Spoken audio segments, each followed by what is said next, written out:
This Todd-versation is brought to you in part by Produce Careers with promotional consideration from Calavo Growers and Volcano Produce. Hello, everybody. Thank you so much for being here. Welcome. I appreciate you incredibly much today. I just want you to know that because I want to inspire you, and that's my goal today. And by telling you how much I appreciate you, it's a nice way of doing it. I know what your path is today, but I hope it's a good one. And if not, hopefully this little time we hang out together makes a little bright spot. Isn't that nice? I'm like a little ray of sunshine. I absolutely love it. Excited for my guest today. I love this conversation. I love what these guys are up to. I love some of the people that are working with them. You know, we're going to talk about my cow in a minute. We're going to get there. Chris is going to get that. He's going to hear that story. Nonetheless, everybody, please give it up, pull over, start clapping, get off the treadmill, get ready to rock and roll. Please welcome the co-CEO of Land to Market, Chris Kerston. Welcome, sir. I appreciate you being here. Thank you so much, Todd. I'm excited to be here. Well, you say that. Say that now. Let's see what happens when we're done. Okay, that's all I care about, right? Everybody's excited at the beginning, and it's like, well, at the end, it kind of sucked. No. Teasing. I doubt it. I haven't had that yet. We're like 150 of these in. I think we're doing okay with getting people pretty excited about what we're talking about. Thrilled to have you here. You know, what you guys are doing in the regenerative ag space and what you're trying to accomplish and the conversation for change that you're making is incredibly powerful. And I'm looking forward to talking about it today. When the great and powerful Abby Oppenheim from Apex called me and said, hey, you got to meet Chris. You got to get this guy and you got to get chatting with him. It's just like, it was a no brainer. It's like, okay, well, first of all, you know, I'm not gonna tell Abby no, I'm afraid to do that, but nonetheless, it was great to be able to like connect and make it happen because again, I value and trying to drive value into people understanding our food better, right? And what it means. And you guys are doing that and you're leading a charge in such a unique way. So I'm really excited to have you here and get into this and get into the weeds and talk about your initiatives and what you're about, and why people need to start looking for this label and what it means. So before I get off on that, and I'll shut the hell up for a second and let you get rocking, tell me a little bit, if you wouldn't mind, just your journey and bio and give everybody a little 411 about who you are. Yeah. And thank you for not like reading my CV. I find that like the cringiest thing in the world when you're about to go on stage and somebody reads like where you went to school. Dude, doesn't it? It's almost like you feel like it's an obituary when somebody else reads. It's I swear to God, that's why I don't do it. Yeah, I'll sit behind stage. I'm like getting pumped, and it is like the biggest like deflationary move somebody can make before you go out and talk. Well, and you want to walk out and go, ta-da! I know, right? Exactly. Yeah, I love it. I love it. Yeah. So, you know, I'll try not to go too long format. I can be kind of a New Yorker style communicator, so I'll try to keep it under 9 pages. Good. Keep cussing. Cuss. Make sure you cuss a lot. Yeah. Right. Did not grow up in agriculture, and so I think that's an important part of the start of my journey. Got into it in high school. And really just fell in love with these big beastly animals being outside. There was something really primal about it. Just like humans have been following these animals for a long time and they've been following humans. And there was just this like synergy to it. But in the beginning, it was really conventional for me. And I realized pretty quickly the power of oligarchy of the food system when there's only a handful of buyers out there and those buyers are 3 to 5 companies. You are so beholden to that system that you can't even think outside of the box. It's heresy. And so in the early days, I could tell you what corn futures were trading for, what was happening in Brazil on a weekly basis. Like I was very much indoctrinated into the commodity system and that conventional system. And then I was a big public library guy. I love to read. I came across the book You Can Farm by Joel Salatin. Yeah. If people don't know Joel Salatin, he's this really innovative, outspoken farmer in Virginia. And if you've read Food Inc., I've seen the movie Food Inc. or read Omnivore's Dilemma by Michael Pollan, he's the farmer featured in both of those, both award-winning pieces of media. I pick up this book and it was literally like the light shone upon it, angels sing. It was everything that I thought was possible, but no one in my sphere of influence was doing. And so he's talking about direct marketing, aligning with consumers on shared values, using nature as a model, stewarding the land, not taking as much as you can from it just for the sake of that. Finding consumers that care about their health, that care about the environment, that care about their communities. And it was just, I mean, it was literally like a biblical event for me. I mean, it was just like, boom. And oddly enough, at the time, I was working for the University of California Extension Agency. And so this is a body set up by the government to help farmers. And I had a really progressive guy I was working for. And he booked Joel Salatin to come and speak. I didn't even know it was happening, but like months later, I meet this guy.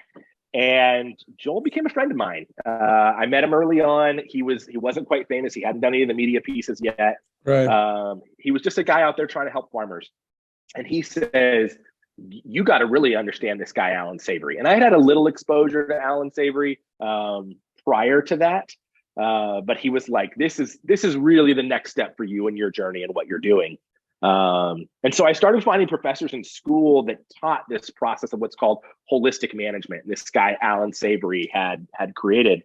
And it's really this process of how you look at nature as a model, as something to mimic, but also take a proactive triple bottom line approach. So we're going to budget for our resources. We're going to budget for our energy. We're going to budget for the social outcomes that we want.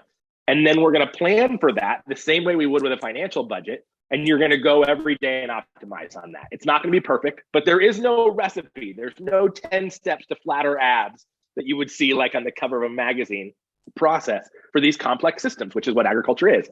And so after that, I started working for a farm in Northern California. I had cattle of my own at that point. I had a herd of about 30. My parents came from big business. They worked at a Fortune 500 company.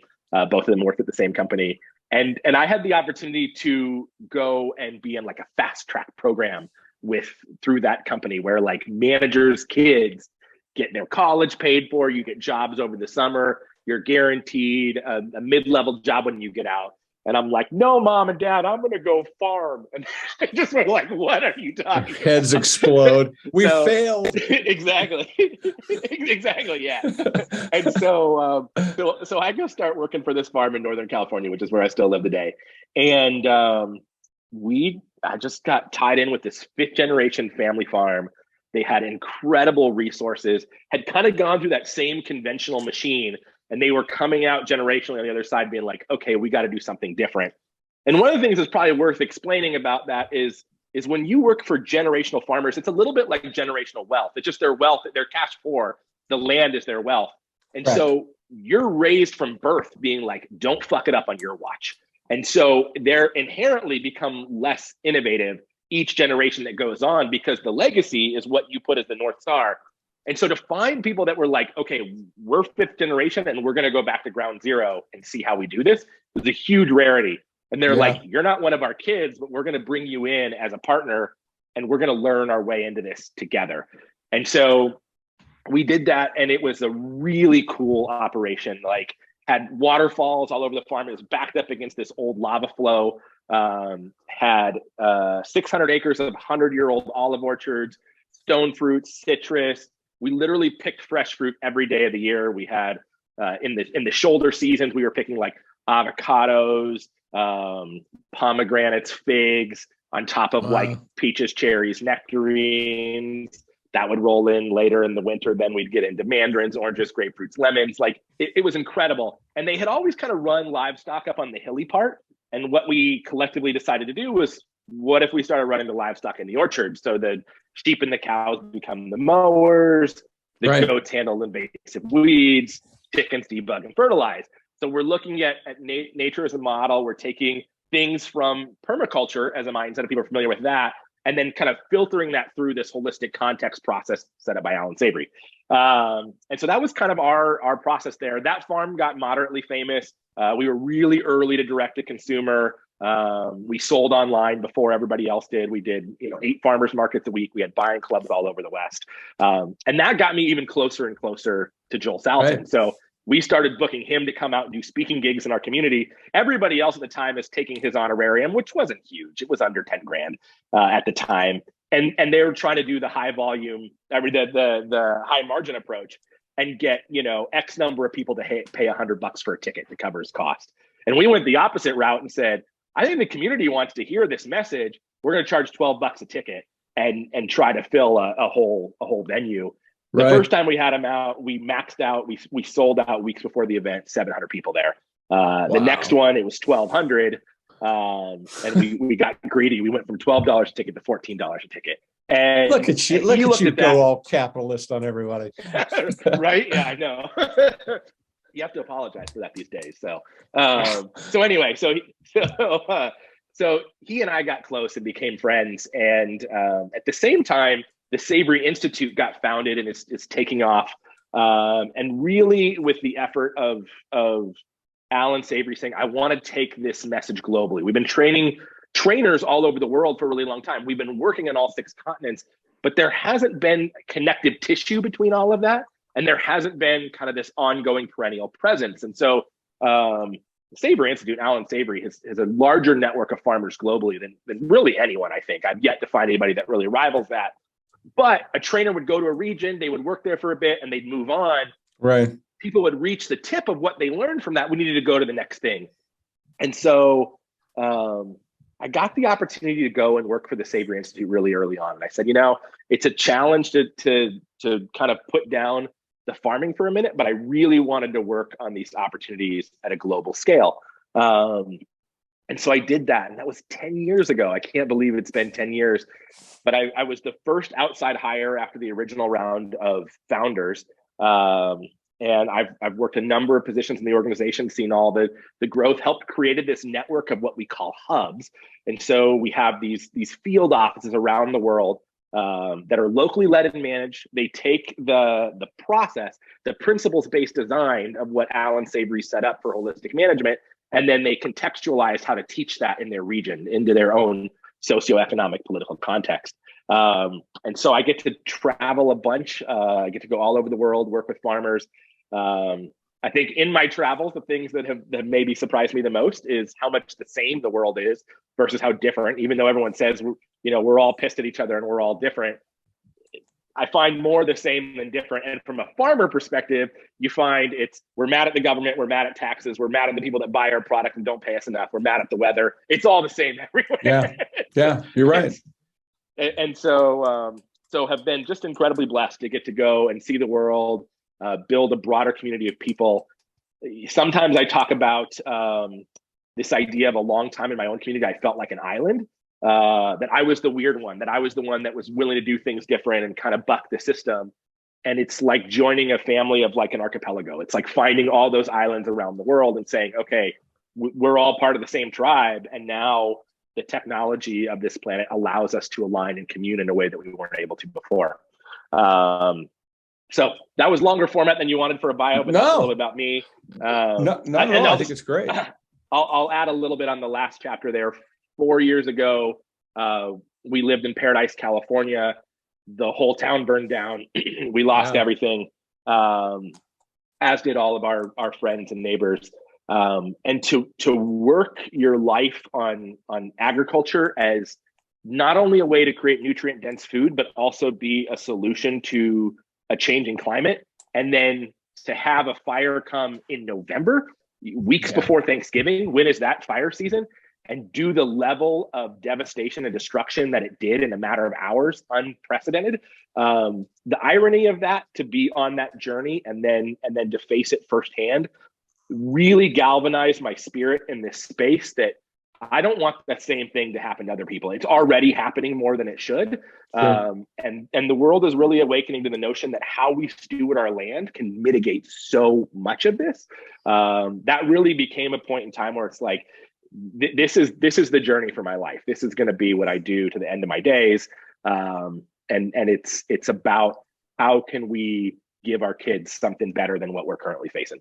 Thanks for joining the Todd-versation. And now, a word from our sponsor. At Produce Careers, we are in the people business. Thanks for listening to Todd-versations. As your trusted executive search firm for the fresh produce, food processing, and agribusiness industries, we focus on outcomes. With over 80 years of combined industry expertise, with our global networks, we have the tools and the skills to identify top talent for your organization's strategic hiring needs. Our relationship-driven approach and proven recruitment process deliver the right candidates at the right time. At Produce Careers, we know each hire is an investment. Whether you're looking for the perfect candidate or searching for your next challenge, call or email us today and let us partner with you.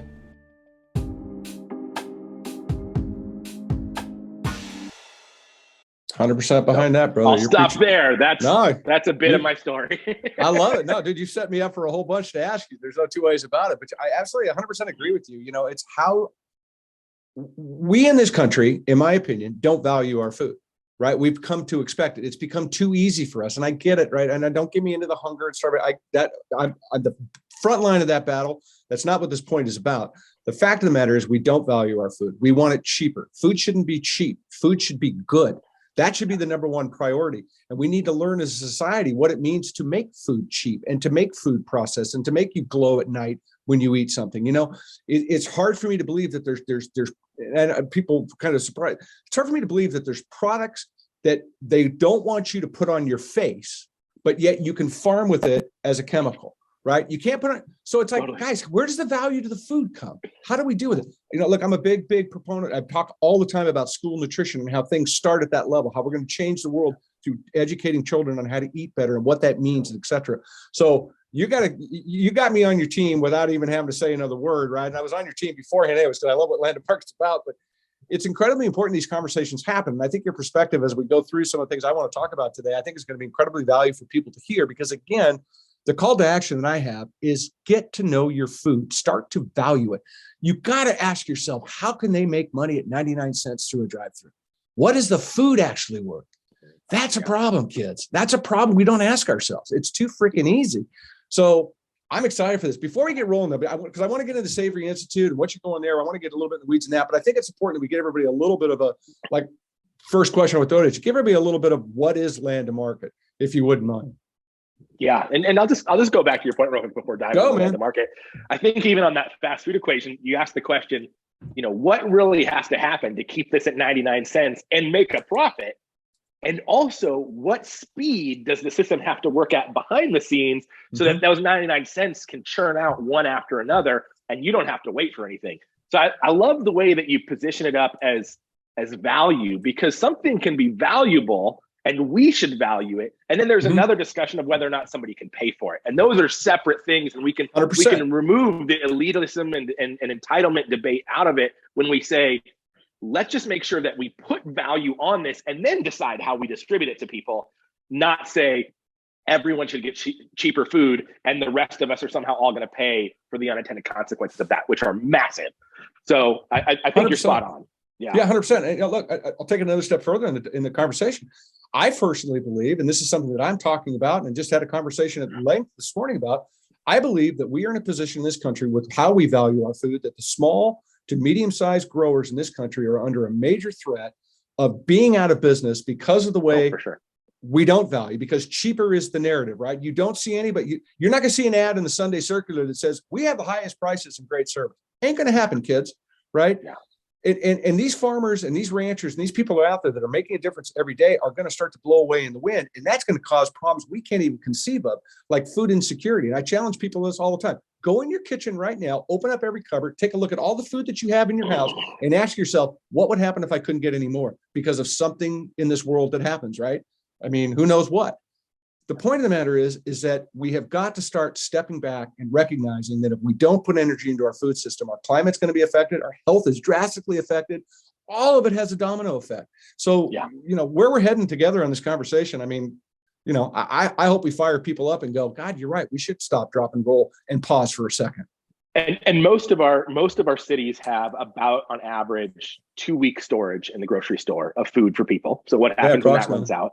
You go into island economies like New Zealand, Hawaii. That's all exacerbated because now your kind of secondary, tertiary places that you would pull from are now over an ocean.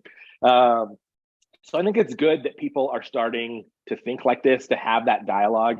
Your notion of farms blowing away has been accelerating for the last 100 years. Yeah.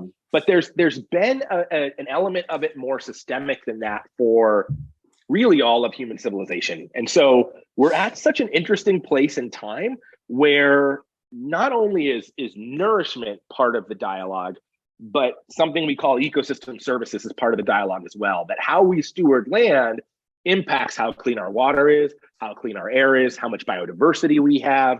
And this is really what created land to market. And so, we've been believers of this narrative that as the world awakens to this idea that the soil could be the solution to climate change, is part of the solution to world hunger, is part of the solution to water insecurity, is part of the solution to struggling rural economies, which is happening everywhere. And we're getting the biggest exodus of all history into urban environments, which are fragile, by definition, are fragile environments. Yeah. They are man-made and have less resilience.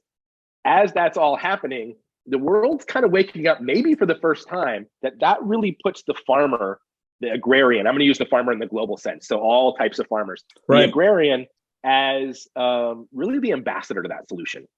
There isn't enough conservation land out there to have an impact. It's working landscapes that we can have this impact. And yet really for all of human history, we've relegated that class of society to the peasant class. Nobody strives to be a farmer. You inherit that, or you do it as a life calling, predominantly, a hippie community, kind of a thing. And so to really value that solution is what we wanted to create. What if society really recognizes? We had a few people, like I mentioned, Joel Salatin, there's, Gabe Brown, there's a number of players that have kind of moved up to this like rock star status. What if that happened for farming as a community and not just for these singular outliers? So what if we went from Capitol Records to Spotify, where instead of just the top 40, now there's a whole plethora of indies out there that we can all find and get excited about and really lift up this whole caliber of society, this whole like group of society. And so that's what Land to Market set out to do. The vehicle of how that happened was we had brands coming to the Savory Institute to say, hey, you've got these tendrils into farming communities all over the world. What if we use that as a sourcing solution? We're like, yeah, we're out there. Our business to business value prop is to make them more resilient, to not tell them how to farm, but to give them the tools to create a recipe for their own success and just to continue to optimize their management. There isn't really like a checklist to be like, yep, these are the good ones, these are the bad ones. And we hate that narrative anyway of this like good versus bad, white hat, black hat. And so we just didn't stop getting requests. Like the marketplace was really, really hungry for this. And so we sat and thought about it for a while. We said, what if we started to measure environmental health at the farm level? There's programs that talk about chemical usage, i.e. organic. There's programs that talk about welfare. There's programs that talk about whether people are paid fairly. Right. There's all these programs out there, but none of them inherently speak to land health, and certainly nobody out there quantifying it and measuring it. So what if we did that? What if we built a way to go and measure ecosystem health, measure it broadly, not just look at one variable like soil health or one variable like carbon, but looked at all of it together, aggregated that, normalized it for ecoregions around the world so that the data in Nevada can talk to data in Vermont, even though they get drastically different rainfall and have different weather patterns. What if we did that? I think some of the best ideas in life come out of naivety, because we thought, hey, we're already further along on this than everybody else. And then actually doing it was a massive undertaking. Even though we were already so far ahead of the pack, it was 5-6 years to take an existing protocol we had to help farmers optimize their management and build it out for the marketplace. And so we launched a scientific protocol called Ecological Outcome Verification. EOV is what we call it for short. And that measures all of these different aspects. So we're looking at soil health, sequestered carbon, water, biodiversity, and they're all windows into the same room. So I'll save that for a minute and we'll go a little further on that. But we went out into this measurement system. That's what we created. So then we could go back to the brands and say, okay, we're kind of going into your realm, kicking and screaming. That's not really been our background or our bailiwick, but we think we could do something really, really innovative together. And so we started with some brands that we jokingly call angel philanthropists, because they had to invest in us creating this, not knowing what we were going to come with on the other side. And we're a nonprofit and we're not selling equity. And so we were able to build out that protocol to scale it up and get to a place that we could say, these properties, as the way they're stewarding their land, kind of distilling it down for management, they're getting net positive results. Some of them are Right. doing it in spite of droughts, in spite of no rainfall coming for years, in spite of, increased winds and increased temperatures.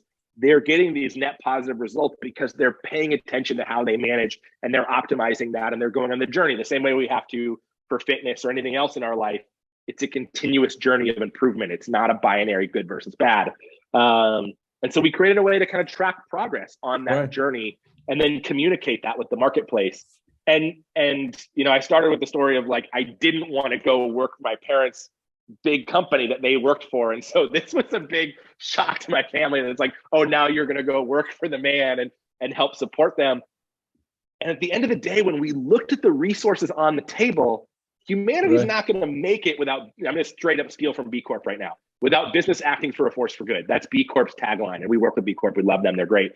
But if business isn't acting as a force for good, do we really think that through these couple of disparate, private, and philanthropic things that we're going to make it? No, we have to figure out how to incentivize. And I'm a believer in a new era of capitalism that looks more triple bottom line, that if we incentivize all the things we want as society, that business can help us get there. And that only happens if we value those things on the other end as consumers and understand the broader suite of services that come from that for us and for our children.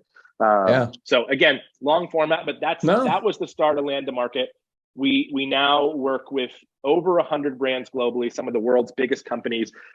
It's both in food and apparel. We were shocked how much demand there was for this in apparel. So one of our first companies was Caring Group that owns like Gucci, Balenciaga, Saint Laurent.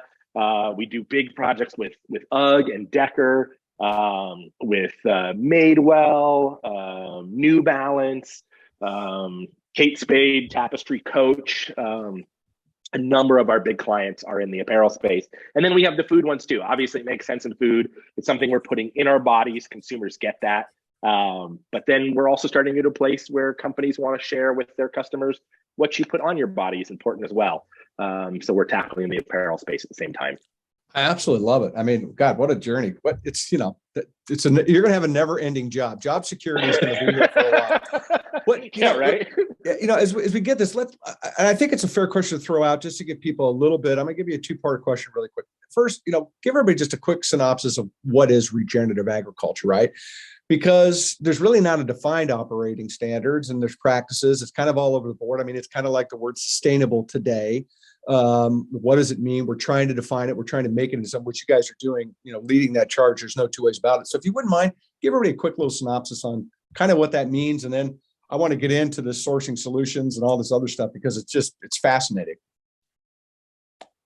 Yeah, I think starting with the definition is such an important place for grounding because, the way I explain it is sometimes right now, people will brand any warm and fuzzy feeling in their heart as regenerative. And so it's like, I intend to do a good job. That's regenerative. And so now all of a sudden this buzzword is like, we have regenerative everything and everybody is regenerative. I'm seeing a lot of, and this is the most concerning to me about the term, and it's why we didn't call ourselves Regenerative Inc. We said Land to Market, and for a reason we wanted to kind of differentiate ourselves from the term if it gets adulterated. We're seeing a lot right now where people are saying, well, there's somebody worse than me, so I'm regenerative. I'm comparing to the worst of the worst, and so that makes me regenerative. You mentioned practices. There's also people that want to take this idea of a regenerative practice that if we do this one thing everywhere, it'll work. And so how that comes from is universities will do studies. They typically try to manage for a single variable. So they try to take all the noise out, which isn't what works in the real world. The real world is full of noise. You try to get that single variable and isolate for that. And then you do a study in Vermont and say, hey, this will be metabolized by the ecoregion of Nevada the same way. We all know at a core level that isn't really the way it works. No. But then we want to give this approved practice a certain number of carbon gold stars, which doesn't really mean anything. It's all like a made up accounting system. And so that was a lot of what we wrestled with when we created this scientific protocol, the ecological outcome verification, is how do we do that? And so we focus on, in this journey-based approach, comparing to ourselves. And so if you're a farm, you compare to yourself year over year. There's some calibration that happens in that ecoregion that looks at a broader set of data. But when you're actually measuring yourself, it's your own journey over time. And we believe regenerative should be, according to Webster, synonymous with net positive. And so if we're synonymous with net positive, you really need to track those results. It's the idea that sustainability isn't enough. If we stop right now and say, we're not ever going to make the environment any worse than it is today, we're still fucked. We have way more carbon in the atmosphere than we can sustain. We're already going up by more than 2 degrees. We have to figure out a way to draw it down. The only way to draw it down is via biological systems currently. There is no technology that we can see scaling in the time allotted or being cost effective to vacuum this shit out of the sky and bury it in the ground like nuclear waste. Nature has a way of doing that, and it's called photosynthesis. Photosynthesis, the process we all forgot about from high school biology. We all had to learn that C6H12, whatever it was, of taking carbon dioxide out of the air, mixing it with hydrogen from water in the soil, and making a carbohydrate. Your paleo and carnivore listeners are cringing right now, but you're making a carbohydrate, and that carbohydrate is a source of fertility in the soil. So those are the smallest particles in the soil. They're what make up your organic matter, and those small particles have the most amount of surface area around them, which means more water sticks to them for longer. And when you have more water in an ecosystem, you get this more biological output, more biodiversity. So really, if you had to narrow it down to one thing, it's net positive results. How do we do that? We maximize photosynthesis. What do we do to make that happen? We have to measure it. So we have to be optimizing our management, as we're not here measuring to be the police of anything. We are huge believers in the old adage of what gets measured gets managed. And so that measurement, you can't improve your fitness without having a scale, without having a heart rate monitor, without checking your blood pressure. It's the same thing. We're trying to provide that technology to be able to measure the outcomes and people optimize their own management. Yeah, and I love what you said, and I'm going to come along with this because it sets up what I want to talk about next beautifully. What you're doing is not greenwashing. What you're doing is not green hushing. What you're doing is not just saying something to check a box on somebody's form to get a vendor number, right? Whatever it might be, because you are outcomes based. You are looking at how to verify solutions. I love the fact that it's individual verifications and you're looking over that overarching, here's what the zip code looks like. We understand what you're doing, right? I think that's incredibly powerful because you're not judging people per se, right? You're giving people an opportunity to grow within their own system. And some of it could be financial too. Some of it could be hardship based, right? It's like all of a sudden I lost my entire crop. Yeah, what am I going to do? I get all that. And I think it's incredibly powerful, the position you've taken, because it's bringing people alongside you, which is what we need to do if we want to talk about driving value back into our food system, right? We got to bring the consumers alongside because that's how you're going to change who's selling our food and who's manufacturing our food. So I want to get in a little bit more, and I'm going to give you a long ass question, let you just run with it here. Talk a little bit about the outcome-based verification, solution, what that means, but, how do you do it? And then share about how Savory and EOV kind of come together. I know it's a kind of a fucked up question, but where I want to try to head with it, basically where we're at. And so if you wouldn't mind twisting that, I don't know, answer it any way you want. You could say dog and I'd be passive, but it'd be fine. But, come up with, kind of twist that if you wouldn't mind. I think it'd be cool to hear. Yeah. So, building out that EOV protocol took a long time. Getting the ecoregions defined to be able to, like you said, the zip code of like measuring there within, and then getting a cadre of monitors around the globe that are trained and equipped to go out and look at these things and do that well and do it consistently. We're always ongoingly improving on that, but that took a long time to get there. To be able to say we're going to measure this metric the same way everywhere on the planet.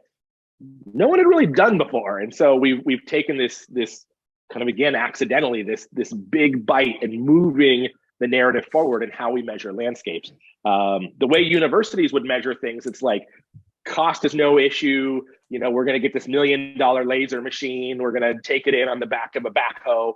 It's like, we got to do this in Central Australia and Mongolia, like places, sub-Saharan Africa, places that don't have resources.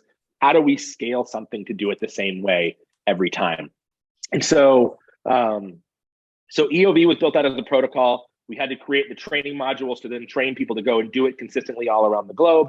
And now we have that happening. We have all 6 continents. We have armies of monitors, and that's growing exponentially all over the world. And that's happening through that hub network that we started at the beginning as really a training and a perennial resource for the farmers. Now that also becomes this capacity building machine that can crank out this, this ability from a monitoring standpoint. So monitors go out year over year and they measure the land. You do a minimum of 10 sites on each property. Larger properties, that'll be more. There's a global team, which I'll talk more about in a minute, that makes sure that you're stratifying that property correctly for its representation. We tend to work in animal agriculture the most. And so think broad acre, large properties. It is not uncommon for us to be working in properties that are over 100,000 acres, and seven figures, a million acre plus properties are normal as well. And so you need to figure out where we're measuring, why we're measuring. So a measurement plan is made, the measurements get taken, that gets sent to a local quality assurance person in that region that's stationed at the hub that can help contextualize that data first for, oh, well, this part of that ecoregion has this going on, or this geological feature, or this change in soil, or this type of weather pattern. And then that goes to a global quality assurance team that then looks for noise in that data, does further weather normalization with like some Landsat data and things like that. And then we're able to come out and say, this is our confidence interval and how much this score has changed. And our primary purpose for that is always the farmer first, in helping them understand what's happening on their land so that they can get more optimization in their management. Secondarily, how do we then quantify that for brands that are saying, we want to be progressive, have an impact source better, to utilize that data accordingly. So that's the approach. In terms of how it all fits together, Savory Institute is a 501c3 started in Boulder, Colorado. EOV and Land to Market were their IP that they created. They are also the people that oversee the growth of this global network of hubs and trainers and monitoring and all of that. As that entity grew, we said, we need to change some stuff up here in an entity structure. And so they spun out Land to Market as its own public benefit corporation. EOV still lives inside of Savory Institute. We intentionally wanted to create a firewall between the market and the science, so that no big check can ever be written big enough. You know, we're thinking generationally, long past we're the ones at the helm. No big check can ever be written to change what happens here at the science level. And so we built that firewall between the two. And then we realized North Americans are pretty isolationist versus Europeans are very focused on the global state of the world because they're all matched together. Can you say Ukraine? And so, you know, all the different refugee crises we've had in the last 10 years all shows up on their doorstep. And so the philanthropy community in Europe is much more global thinking. So we also just launched a foundation. Part of that foundation, which is based in Europe, has a team with it called Impact Landed. Impact Landed is like our special forces for regenerative. And so they can take funded projects and help get all the pieces, all the right players there, and say, let's get this project off the ground in the region, kind of like, you know, Frankenstein, like pump it to life, and now it can become its own thing that moves off into the future. So that's kind of our outlay of brands and what we now call, which is this new emerging thing we call Savory Group, that's really taken off in the last year. So a ton of my life these days is actually talking to like CPAs and lawyers and all the business structure pieces of it. But that's really important, because to work in society and to have the impact you want, you have to be able to play in those systems and optimize your own structures to get done what you want to get done. So that's been a huge part of the growth of the last couple of years. Well, I love it, man, because, it's exactly what I said earlier. It's not a greenwashing. It's actually legitimate. You can actually go in and see how you are voting with your dollars. You can actually go in and say that this is set up in a way to be successful that I can feel good about. When you see the Land to Market logo on packages, and as I told you, I got my cow, Blake and Stephanie, I asked for a cow. They said, yes. I've never seen the cow. I'm sure it's just out there somewhere. If I showed up, they would just point to it, right? It'd be like, cool. But nonetheless, it's an incredibly powerful tool. And again, I'm going to keep harping on this because I think it's so freaking incredibly powerful that we start to value our food. And it's exactly what you all are doing. You are putting a way to measure success through agriculture, through the soil, through all of the different things you're looking at, and say why it's working and prove why. So again, it's not this, hey, look, you drink a Diet Coke and eat French fries, there's 0 calories, they cancel each other out.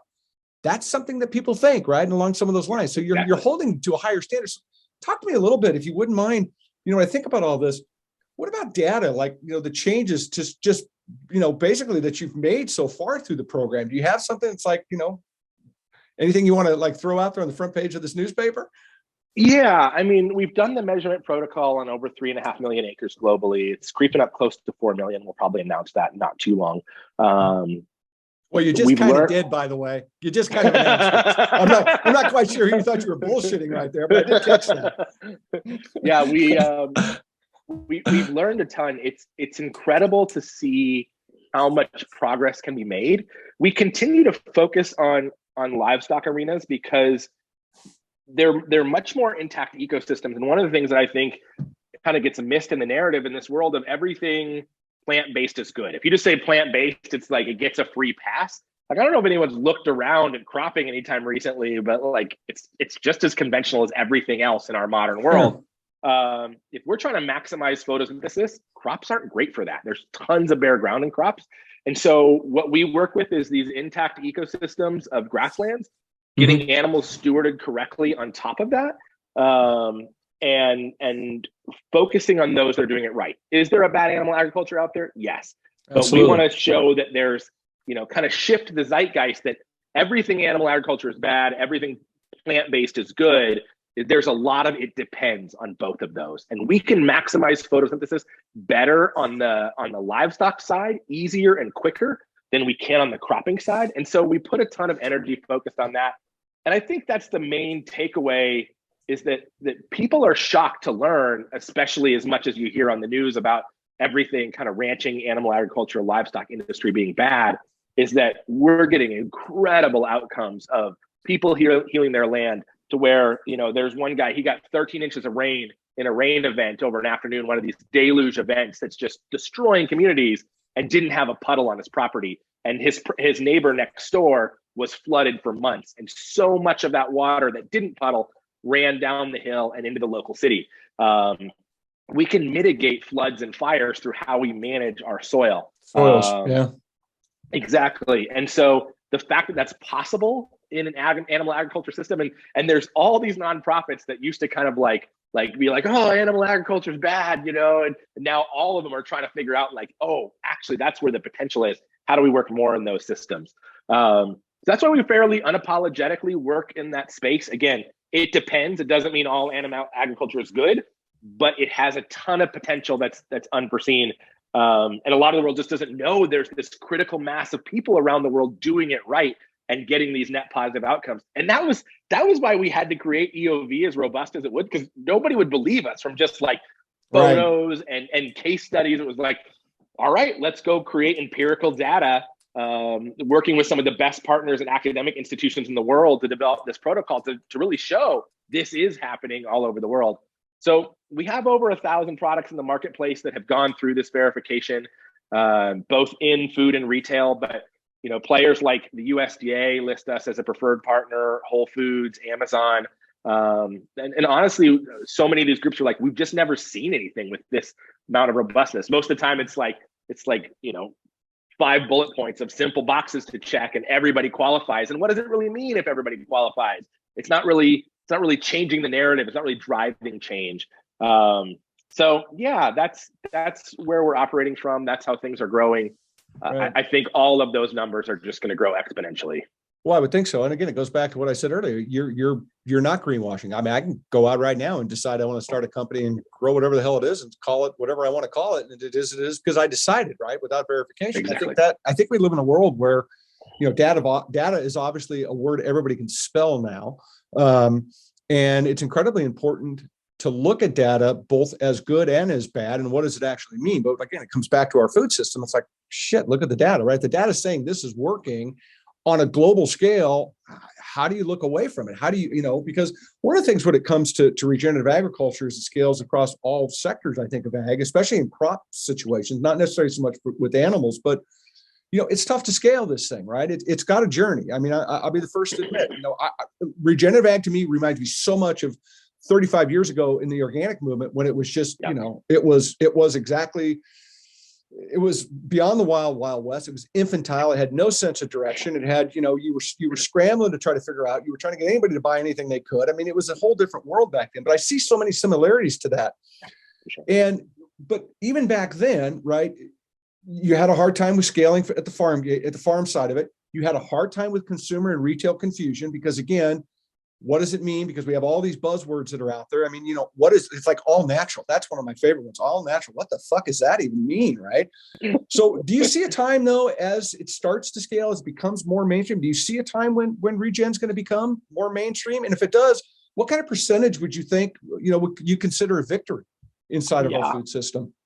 That's a big high. I know it's a pie in the sky question, I know, but I think because it's such a small sliver and you've presented such a great case for making these changes. Quite frankly, to be honest with you, Chris, you've given the best position of regenerative agriculture that I've heard to date, and an open-mindedness about what regenerative agriculture is, that even the naysayers out there in the world that are like, fuck all of it because it's just going to be my way or the highway, can't possibly stop for a moment. They've got to stop for a moment and go, huh, really? Wow. So if you wouldn't mind touching on it a little bit, what's a victory today? What is a victory today? Yeah. It's such a challenge. I think humans by nature are reductionist. And I think we're by nature, kind of waiting the last minute to get things done. And I think we're seeing a world where we're starting to bump into some real tragedies. And everybody's like, oh shit, all that stuff was weird. We got to figure this out. And the amount of energy that has moved into this space in the last 10 years is like unbelievable. I honestly would still be doing this, but I didn't believe we would be here in the 10 years that we are. We've already surpassed my expectations. I thought it might be my kids that pick up the torch and run with it, that their generation would kind of get us to where we need to go, and that we were going to face quite a bit of struggle in the next 30, 40 years as we kind of get that right. So I'm also not holding my breath. You look at fads and trends. And so when you see that kind of hockey stick, what do you do with that? And right. I tell my team all the time, it's like, we are 1998 and this is the .com bubble. We got to be able to survive through that and come out the other end, still doing the good work that we're here to do. So I'm looking at this going, how do we become one of the few that make it through? Did the internet stop working in the .com? No. But all the bullshit and the shams and the fake clicks and the click farms, all of that did go by the wayside. And so we're kind of maybe really getting ready for some of that, of the kind of BS separating from the quality. And there are other quality players out there besides us. I'm not going to say we're the only ones by any means, but there's a lot of crap out there too that's really just showing up that hasn't been on the scene at all, has no background in agriculture. And all of a sudden, with just a little magic wave of the wand and some warm wishes, now all of a sudden everything they do is perfect. Right. And I always say, every great success story probably has 20 years of struggle behind it, and we have like 50 or 70 years of struggle behind that. So to be in this moment in the sun where all of a sudden everybody's about what we're about is great. I think the consumer part and the value part is really important. I love what you say about we just have to value that and all the extra benefits it has in our lives and in our society. The nutrient density piece is huge, but all the other things of a good example is New Zealand. We all think about Hobbit land, and it's a beautiful country and verdant green and incredible. And the first time, it's a very agrarian country. Up until the last 10 years, it was their number one industry, and now tourism is their number one industry. But the first time I went to New Zealand, I was shocked. Every riverway you'd cross, these little streams and creeks all around the farms, says, don't swim here. There was too much chemical runoff and too much erosion that you were creating these unstable environments. It's like, you can't even swim in your own community anymore on a hot day without causing harm to your health. I think that's the next stage of value we have to get consumers to really think about. Mm-hmm. The group that is already thinking about that, because they're picking up the tab for a lot of it, is world governments. So governments are paying attention to that. And I think where we'll see the big shift and the next unlock is when we move away from programs that pay producers to grow as many calories as possible without at all caring about the unintended consequences. Right. And rather, what's the total value we can create for society while still feeding the world? And that's a tough knife edge to walk. But if we're going to pay trillions of dollars globally back to producers, let's send the right signals along the way.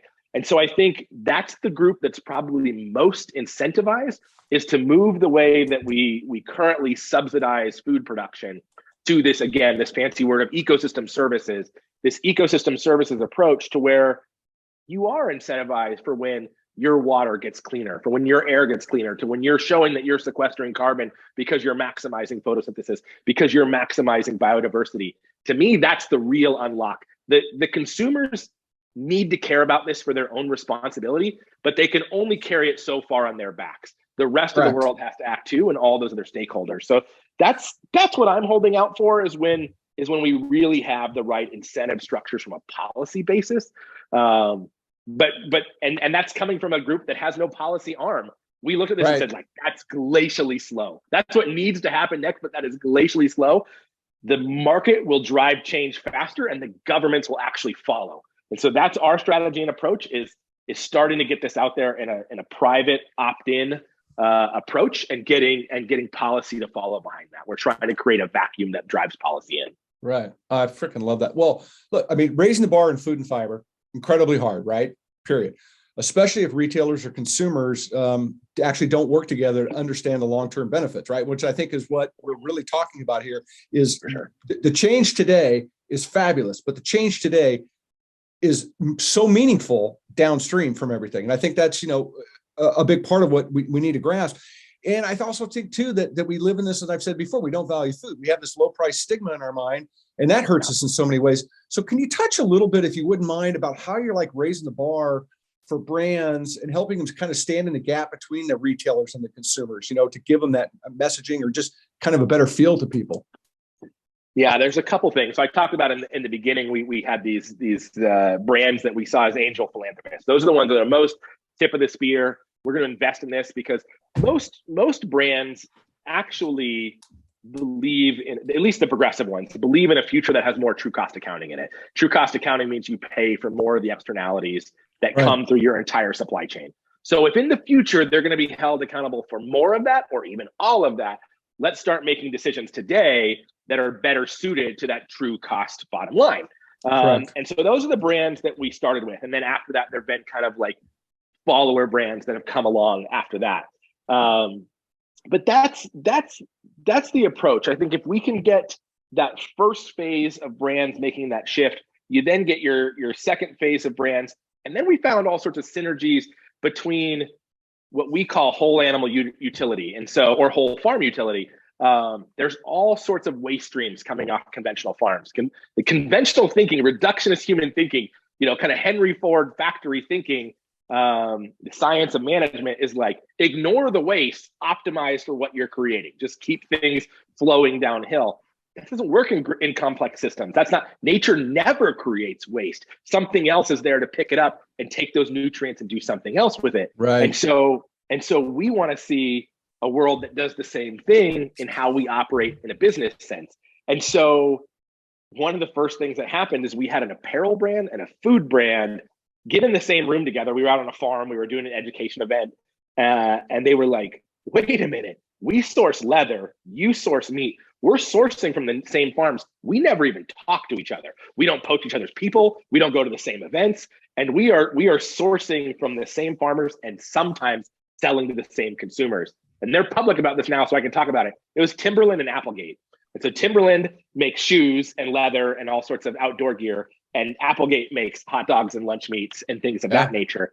And they were like, let's share a resource on this. We don't have to worry about antitrust because we're in different categories in the marketplace. And we joke all the time, maybe one day they'll even cross-sell to consumers. I'm not sure how to show a hot dog and a pair of boots to a consumer. Like a hot dog. Yeah, like a hot dog shoe. We're all trying to figure it out. And that kind of collaboration gives me hope. Those are the kind of things I didn't think we were going to see happen. Right. And now we have brands begging for that are just like, again, we aren't going to make it.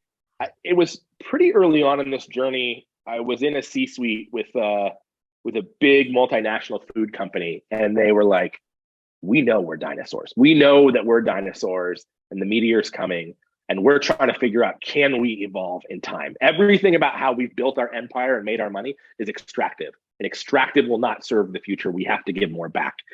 And so the fact that even individuals and those kind of organizations know that is amazing. Whether or not they step up and put their money where their mouth is And it's not even just money, it's hard work. We tell brands from day one, if you want to work with us, you have to change the way you do business. Sometimes I'll use this cartoon. I don't even know who to credit it to, but it was this political cartoon where it's a politician in a pulpit, and he shouts, "Who wants change?" And everybody goes, "Yeah!" And then he goes, "Who wants to change?" And everybody shirks down. Right. And that's what we're selling. We're like, this is hard, it's expensive, it's unproven, and you have to change, which nobody wants to do. Who wants 100%. To go on a journey together?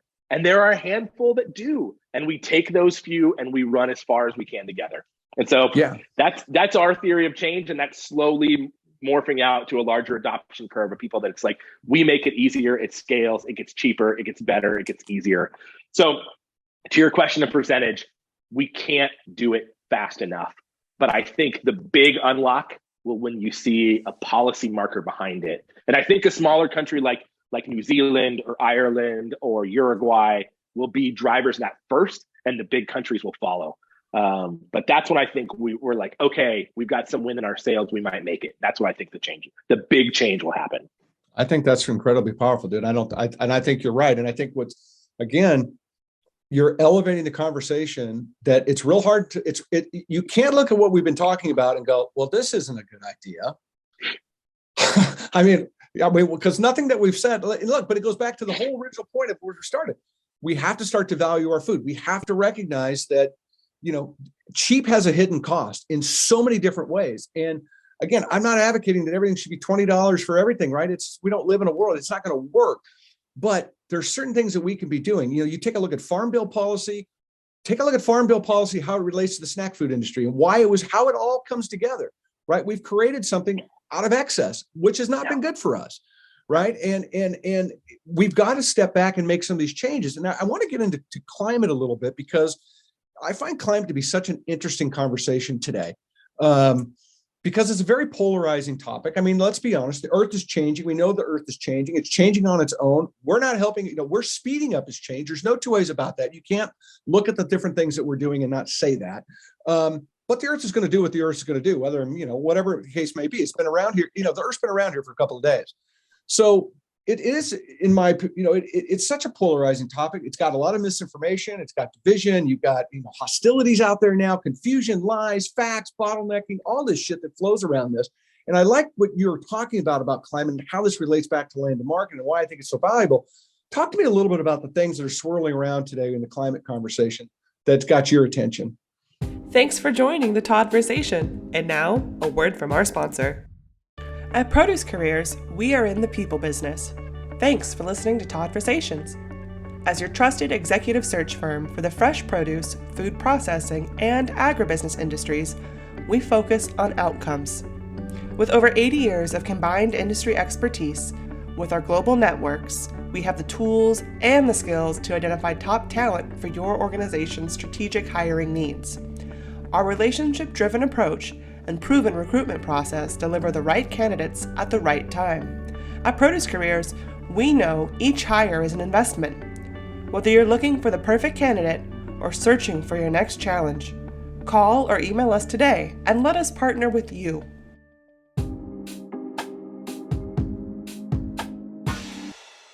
I think the spectrum of polarity is more divided in the US than anywhere else in the world. It doesn't mean that everybody else is right.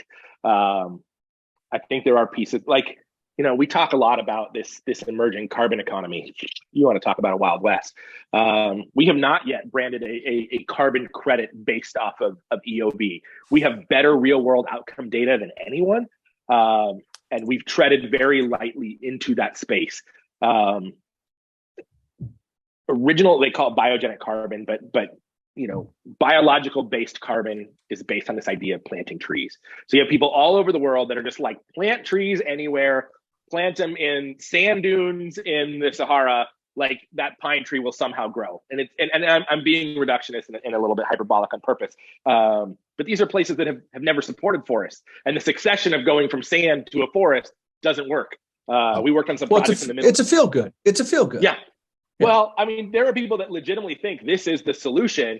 We worked on a project in the Middle East where people there had spent billions of dollars of their own money trying to get a forest established to keep the sands out, to start sequestering carbon. And so that's kind of the whole market is driven on this idea of trees because it's simple and it's linear. It's like there wasn't a tree, I planted one in places where they're supposed to grow, they grow, and it's a very predictable rate of what rate we're going to get this biomass generated that's largely carbon. Trees store their carbon above ground, grasses and other plants store it below ground in their roots. Right. So there's risk of fire and all the rest. But everybody wants this like super linear approach. Then you look at soil carbon and you realize it is an entire economy of carbon trading. So that plant pulled the carbon out of the atmosphere, it puts it in its root, and at some point it trades that root with a small bug, a bacteria, a small fungi, and then it goes through a whole economy of trading. And right now everybody's like, let's measure one single molecule of carbon and track it and call everything else noise. Like again, this reductionist human mindset. We love to look at reductionism because we can't process the whole. Our brain isn't made that way. And so I tend to think as the tree market for carbon as like the bond market. Relatively safe and stable if you're in these places that have this, but all sorts of unintended consequences. I'm gonna bring up New Zealand again. They just created a public policy that says plant as many pine trees as you can, and we're gonna pay a bunch of money for it in the short term. And all these working landscapes are ripping out to plant monocultures of pine trees and changing that entire culture and landscape of people that have been shepherding these bucolic, beautiful hillside ranches of sheep and cattle and doing it well. Now all of a sudden it's just a pine tree forest. And what happens to that pine tree forest over the next 10, 20 years when nothing else is planted with it? So that's your bond market model. And now you're looking at soil carbon, and it's a little bit more like looking at GDP. We cannot process all of it. So we have to look at momentum and markers in that system. When we start to look at soil that way, and we're looking at corollary data, again, like I said earlier, like water sticks to carbon, biodiversity shows up when you have more water. We can look at corollary data. You can create something that's much more of a sound ecosystem service credit. Ecosystem service credit is a lot more palatable regardless of where you fall on the climate spectrum, because if you take climate out, let's say climate change didn't exist. Let's say we're 100 years ago, which I'll argue that climate was changing even 100 years ago before we started pumping oil. Yeah, but and so my take on that's a little different. I actually think it was happening through tillage. So when you were tilling the soil, you're releasing carbon back up. It's harder in the equation to pull it back down, easier to release it back up. Through massive cultivation, we were causing climate change for thousands of years prior to oil. But nonetheless, in that world where you're now sequestering carbon, you're increasing biodiversity, you're increasing water, your farms are more productive. That's the hard part for people to get. We've been a little bit indoctrinated by this organic thing where you're taking patients that are hooked on drugs, you're getting them off drugs, and they're going through that withdrawal period of being on drugs. That's what the conventional farm is. And we're going, oh, productivity went down. When you farm like nature, productivity goes up. And so we're getting to a place where we're seeing regenerative actually has more production, sometimes double and triple the production of what we were getting under a conventional mindset. It takes more intentionality to manage, but we're getting there. And so we want to get to a place where there's an ecosystem service credit that embodies all of these things: the soil health, the carbon, the water, the biodiversity. And when bundled together, you really can't argue with it, because even if we don't know all the answers on climate change, or even if you don't believe in it, or even if you say, boy, the models are too new, it's too shaky, who doesn't want clean air, and who doesn't want clean water, and who doesn't want more biodiversity, of which we all depend on these landscapes? So I think we can depoliticize the carbon climate thing a little bit. And I think we're starting to see those signals coming in the marketplace to where all of a sudden brands only cared about carbon accounting. They do these life cycle assessments, and everybody gets, again, the carbon gold stars. And now all of a sudden they're like, ooh, we really care about water. We really care about biodiversity. And who's that coming from? It's coming from their financiers.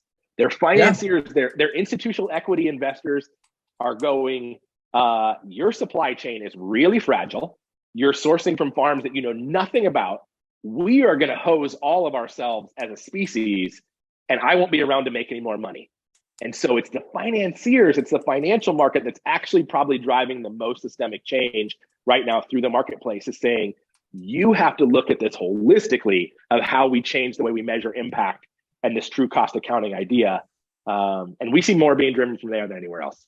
Well, yeah, and I appreciate your answer. And that's kind of why I framed it up the way I did, because I think it's a lot in this country. We like to find division. We think that going with division is much better than trying to solve things. It's more fun to be divisive than it is to be, solution based. It gets a lot more clicks, right? You rise up social media quicker, right? You can monetize being an asshole in this country. It's business, right? No, but no bullshit, right? It's the truth, right? And so, when I start to think about climate again, when I think about it, and using climate as a weapon, I think is incredibly dangerous. I mean, we know that we need to make actionable, scalable, and meaningful changes, right? And we know we need to do that.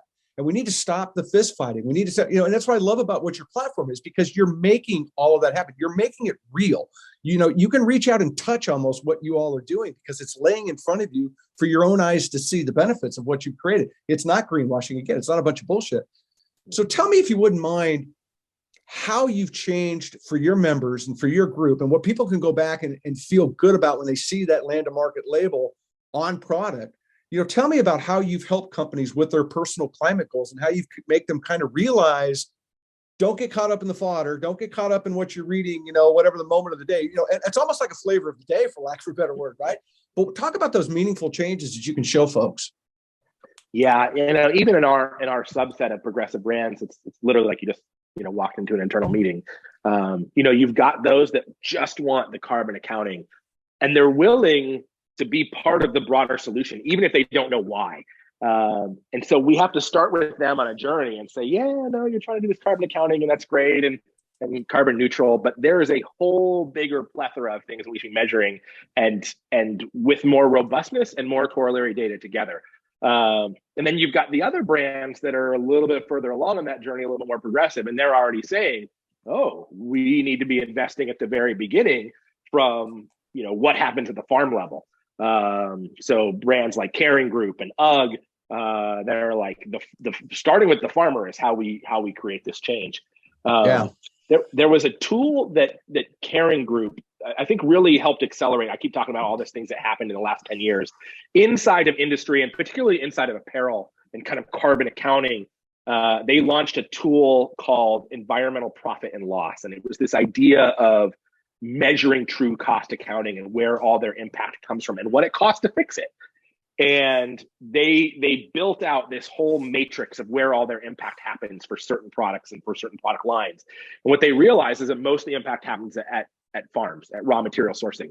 And they had enough self-admission to be like, man, and I don't want to speak for them, but my perception of it was like, we've been focusing on the packaging and the LED light bulbs and the more efficient trucks, and most of this impact is happening at farms. Downstream. We don't know anything about farmers. Exactly. We don't 100%. That's a category we don't know about. And so I think to see that come around and to see people say, oh, it is more holistic, it is more comprehensive, and sourcing really matters. The comparison to that is most of our clothes in this country at this point are oil. They're made of oil. We are wearing oil every day. Yeah. All of us are. You almost can't escape it.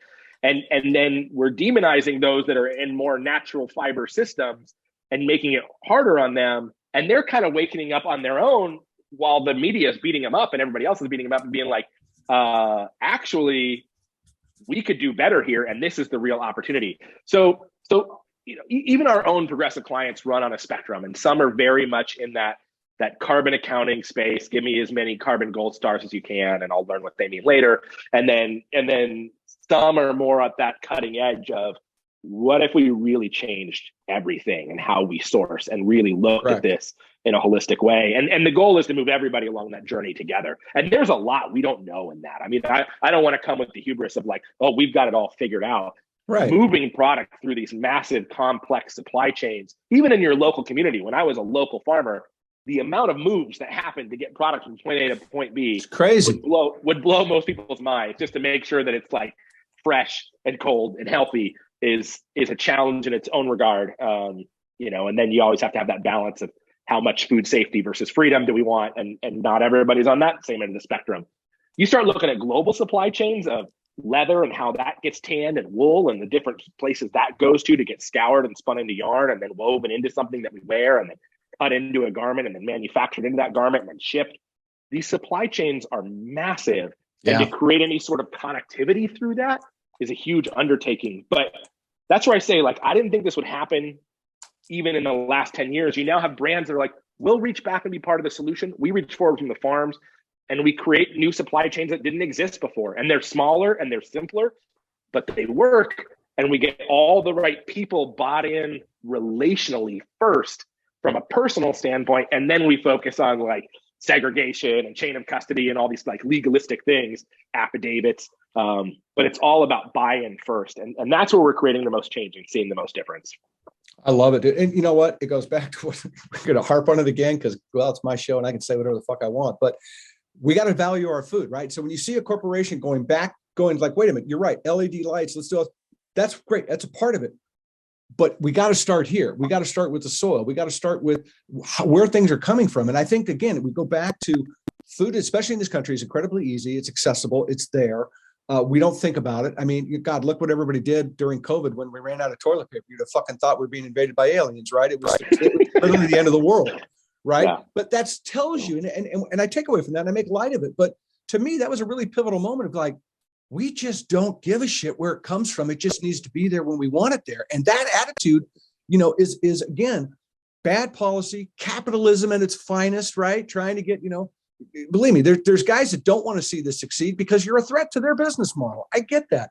But at the end of the day, compare this apple to that apple and tell me in 10 years, which apple's going to be better for the next generation. What are these kids going to have left over if we don't step up and use the wisdom we have today to formulate these changes that we can already see need to happen, right? Which is why I harp about school meals and why it's so important to be feeding these kids better food, right? Start there. And,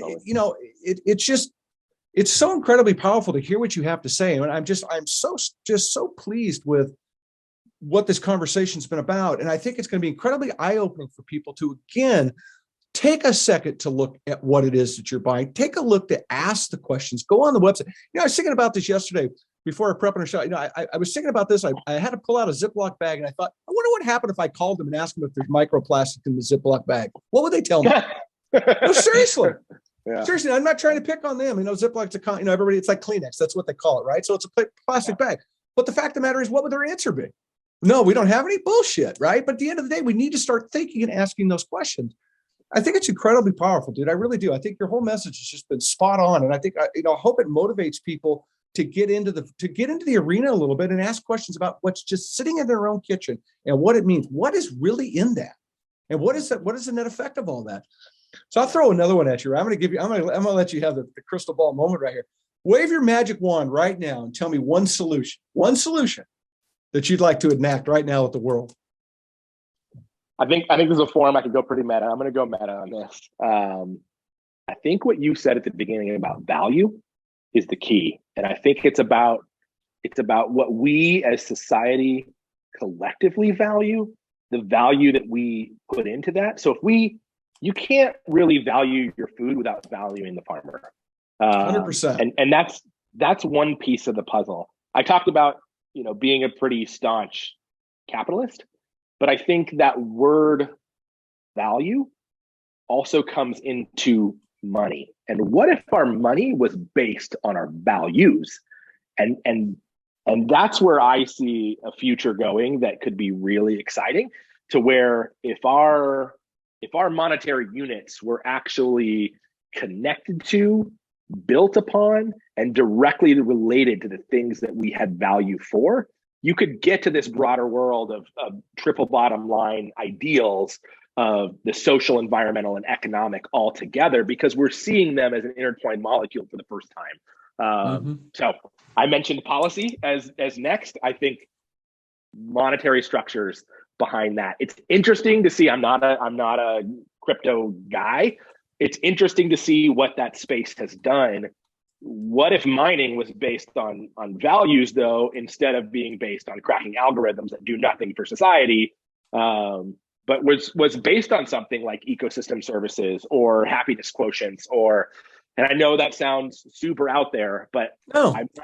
I'm not sure as a world that will really get to the better state we all want to get to until our financial constructs actually aren't just valuable, but mimic our values.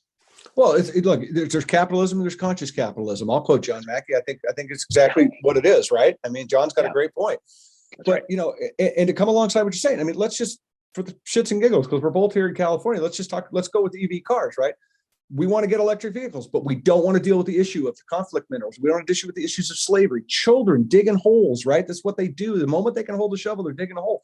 Go online and look, kids. I'm not making it up. It's right there for you to taking. We look past that, right? And we've got to start putting a consciousness around our food system. We have to start getting to the point of recognizing 10 billion people are going to be on this planet really quick, let alone the aliens that are going to come, which I hope to God they get here, right? But nonetheless, we're not going to make it the way we're doing it because we're grinding everything into the ground. We're not going in a positive direction at the scale that we need to catch up with the disruption we've already caused. Again, the climate's going to do the planet's going to do what it's going to do, just like a cloud's going to form when a cloud decides to form. But we've got to take a moment to step back and say, we've got to value our society. We've got to value this planet. We've got to value the next generation. And because we act like, you know what, we're here for our 73 years. Fuck them at the end of 74. I don't care anymore. That attitude's not going to get it for us, folks. It's just not. It just makes no sense. Yeah, it just reminded me of a story. I know a guy did a lot of thought leadership at the UN and was kind of a bigwig within the UN. And he did this study where he said, okay, I'm going to take a bunch of CEOs from Fortune 500 companies, and we're going to survey them. One simple question. If you could hit all of your environmental goals for the year, and you hit all your profit goals for the year, but to do it, you have to miss on your profit goals for the first quarter. You're going to make them up in the other three, but in the first quarter, you're going to miss. Would you do it? It was statistically 100% no, because the short-term investment is what holds the CEO accountable. That's what drives the ship. And if you don't hit those goals for all the day traders, for all the short-term trading, you're not going to make it. And you know who drives most of that is actually our retirement accounts. It's regular Main Street folks. It's not some institutional Warren Buffett pulling puppet strings, Bill Gates, as much as we choose to demonize certain individuals in that space. The majority of what drives those gain after gain after gain after gain is our 401ks. It's our own money that we're putting into our retirement. The pensions are gone. We're all saying we have to have gain, the treadmill has to go up like this forever. And the second it doesn't, the board puts the pressure on the CEO and you're out. And so if you miss on your quarterly targets, you're not around to serve for the other three to have the company get there. So it was resoundingly no. And so again, I come back to at some point we have to address the financial piece of this. I don't like the way a lot of people are kind of throwing the baby out with the bathwater, and we're going to go to these very planned and designed societies. Yeah, it's a little crazy. That's a little out there. That scares me a little bit, but yeah, that's a little bit. I'm a big believer in agency and choice and democracy. We're kind of willing to let a lot of that go, but I think we do have to make some very large structural changes in money. And if profit is the only driver, this is what society looks like. I think you can have a post-profit capitalism, and I'd like to see it come around. Yeah, I think I don't disagree. I think it has a lot to do, again, with putting value on what we're doing all the way around, not just food, but all of it, because we're burning. You take a look at other countries and what they do, even from a climate standpoint. I mean, my God, some of the shit that's going on in these other countries, they don't give a shit what they're burning. They don't give a shit what's going into the river. They don't care at all. And I think that your point's valid. The only way we're going to make these positive changes, because we're on the same rock, right? Exactly. We do. Look, we do a whole bunch of good stuff over here, and 10 other countries do 100 times worse. What did anybody gain? Right? We've got to start looking at this as much bigger issue. And again, it goes back to driving value into these conversations, and value and what it looks like long term. I appreciate very much your perspective and what you shared, and I think you're going to make a lot of people pause and think, and hopefully wake up a little bit and recognize that we need to start taking a much more proactive approach to changing our planet through the systems that are in place today, which is food and agriculture. We're losing farmers right and left. Our average age of a farmer is 60 something years old. We don't have second generation going. Here's a stat for you. I just pulled up. I had somebody on not too long ago. The CDC, there's more suicide deaths by farmers than there are by veterans today. How about that stat? That's something to wake you up. Go pull up the data on the CDC. Unbelievable. And 225 million people around the globe in agriculture with mental health problems today on a global scale. 225 million, man. That's a lot of folks. And who grows up wanting to be a farmer? I mean, that is the brain drain that, the kids that are on multi-generational farms get told, hey, you go off to the city, you get a big job, you escape this. The one kind of, run to the litter gets left behind, and they get left to take care of the farm. And you've got financial constructs there that are predatory lending happening around the globe that, hey, buy my seeds today for this, and then we're going to come for the whole thing and break your legs tomorrow. The amount of pressure and stress on farmers, people have no idea the amount of risk and capital and hours that go in just to make a mildly successful farm. In any other arena, that would be awarded massively better. And it's like, that's what it takes for survival in this arena. And the oligarchies that price control and push the farmer down, you are the least important to us. It's raw material. We don't really care about you. The whole system is designed to push that demographic down from the top. And I don't know that we make it. Again, this is why so much of what we do at Land to Market is about the quality of life for farmers. I don't know if we make it until we get a generation aspiring to be farmers. And I'm seeing that come about. I'm seeing the first glimmers of hope, and it's happening globally. It's not just here. It's got tenets of that kind of hippie commune farm, which has some cool features to it, but it has some other components that it's like, this is what I want to do for a career. This is what I want to do. I don't necessarily have to live with 50 of my friends to do it, but this is what I want to do because it's the best quality of life for me and my family, even if it doesn't have the most dollars attached to it. I want to see that dollar number go up personally, but I think farmers should get paid like doctors and lawyers if they're creating these kind of positive outcomes for our society. That's my take on it. But it's going to require a cultural shift. Some of that's happening, but nobody controls a cultural shift. It's emergent.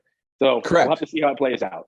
No, I don't. Look, and you're right. I'm excited about, and what I'm seeing from my perspective, in the space fairly deep is ag technology today, right? Whether it be, greenhouses, vertical farms, some of this, it's because, you're farming on your phone today, right? So you're bringing, the kids are starting to get a little bit more intrigued about farming. Now, whether they stay in that space and do a greenhouse, or they branch out and do other things, I feel like there's a little bit of a buzz going again, down in the academic phase about young people getting involved in this. And I'm glad to see it. We need it. Where they end up, who knows, but I'm glad to see it at least getting a little bit of traction. What's next for you guys? Is there anything exciting? I mean, besides the announcement you're not supposed to make that you already made, I won't bring it back up again. I'll just let it go. But what's next for Land to Market? I think it's a lot about integrity. I think that those questions, and I MC a lot of events, and I get to be the person that asks the questions, and those questions are always kind of like baited to be like, give us the next big thing and something exciting. And I think for us, we're cautious in this phase of rapid growth. It's the two tensions that our team is always holding is how do we get it right and make sure that we're doing it correctly, and at the same time give ourselves permission to fail. You don't find success until you fail over and over and over and over again. And so that's what we're trying to hold on to. That's our next chapter internally is holding those two things. Let's do it with integrity, and let's also give ourselves permission. And everybody that's coming along the journey with us, we don't have this figured out. This is brand new. Literally, people have spent billions of dollars trying to tackle the type of problems that we are tackling. And we're kind of a David Goliath approach of like, we're going to get up tomorrow and try again. I'm going to use your explicit rating card here, but doing something that never has been done before is really fucking hard. Yeah, it is. And people will throw stones at you from every direction possible. And we're just galvanizing our effort that we've made some headway. I don't have the hubris to say we have all the answers figured out. We have more to figure out than we have figured out today. We have more problems than solutions, but I can't think of a better journey to be on. And I have an amazing group of people and an incredible group of progressive brands that are working on that with us. And that gives me a ton of hope for the future. So that's our take on what's next. That's a great answer. You know what I love about that answer? That's where we're going. Yeah, but you know what I love about that answer? It's from your heart, and that's what matters. right? It's a real answer. It's not a canned answer. It's a real answer. And that's powerful. And I think given what you shared with everybody from your heart, you've given people a lot to think about. I think this conversation has been incredibly fun. It's been very eye-opening. Again, as I told you, it's one of the best conversations I've heard or had or been a part of on this topic. And I hope people take away from it what I'm taking away from it. It's changed. You've got me thinking about things a little differently. And I think it's interesting how my path was leading me down this value about food today. And then when you and I hook up, it's like, all right, now I got some more thoughts around that. Dude, I can't thank you enough for being here and hanging out with me. I really can't. Totally. No, thank you. It was a really fun conversation. I do a lot of podcasts, and most aren't willing to color outside the lines like we did today. So that was super fun. It's the only way we're going to win if we don't have these conversations for change, for Christ's sake. Otherwise, we're just doing the same. I know. We're just eating shitty French fries and dying young. I mean, it doesn't make any sense, right? I mean, come on. At the end of the day, I love it, dude. Exactly. You're welcome back. You're welcome back anytime. You have an open invitation, and I'd love to have you back. And whatever we can do to help, let's do it. I really, again, appreciate you being here. Everybody, look. You got over 1,000 brands that say Land to Market somewhere on that packaging, somewhere, somehow. Get on their website. They've got 100 members that are doing different stuff. There's things out there that you can participate in. And you know what? If you get stuff from Alexander Family Farm, you can help. Maybe the kid could have come from my cow. Who knows? Right? I don't even know. Again, I don't even know what the hell my cow looks like, but there's a cow there that's mine. I know that for a fact because Blake told me I could have one. So anyways, get on there and do something different. Challenge yourself to be different. Start out, go look in that, like I said, go look in the kitchen right now, see what's in there, see how long you're going to make that work for yourself in there. If something happens to our food supply, ask yourself what difference you can make. And your difference is you can vote with your dollars. You can vote with intelligence. You can stand up behind something that's going to make a difference generationally for this planet. And that, kids, is called a win. So let's go get some more wins. Dude, I can't thank you enough, Chris, for being here, brother. Much love from my side of this world to your side of the world. And like I said, anything we can do for you, please don't think twice. Likewise. Pleasure to be on, Todd. Thank you so much. Thanks, everybody. Take care, everybody. We appreciate you. Check us out on social media. You know why? Hey, Chris, you know why I'm on social media? Why? Because that's where the cool kids are. Right. Take care, everybody. Much love. See you soon. Bye.